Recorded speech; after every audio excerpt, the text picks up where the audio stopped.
The US, UK and Canada are reportedly preparing present proposals to G7 leaders February finally tap more than $300 billion in Russian assets frozen the West in a way.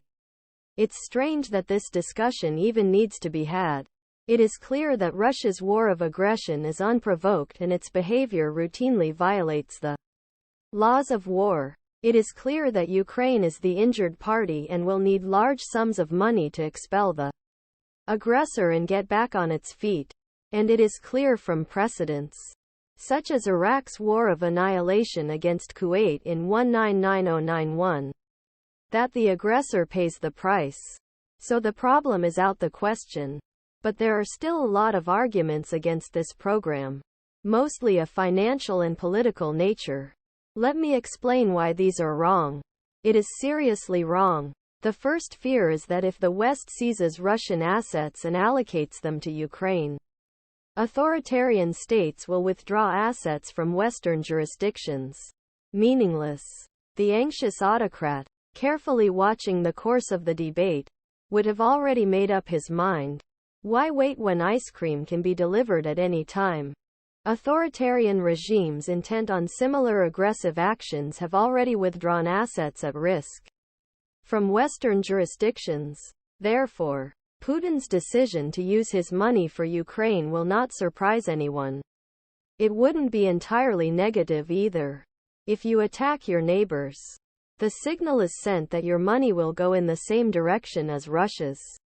Second, some Western companies, banks, and lawyers claim that Russia will seize tit-for-tat Western business assets in Russia. I have news for them. The Kremlin is already plundering Western assets under its jurisdiction, forcing them to sell to the regime or Kremlin friends, often at low prices. The regime's behavior has already been described as a blatant violation of investors' property rights. Moreover, Western companies that have invested in Russia in recent years did so despite clear warnings. They had extremely bad job interviews. It is not the responsibility of Western governments to save them. Third, sovereign immunity argument has already been invalidated in other cases, most recently in the case of Saddam Hussein regime.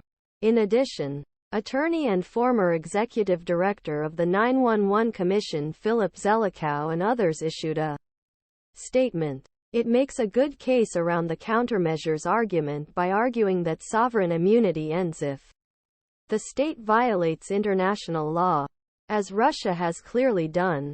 But even if there is some force in any of above arguments, those who oppose asset seizures must be asked, how do you plan to come up with the $100 billion annually needed now to finance Ukraine's war effort and recovery needs over next decade? But what if the money cannot be found?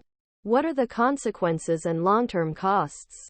The fact that nearly $110 billion in Ukrainian financing is now stuck in U.S. Congress or the European Union underscores political difficulties of getting West's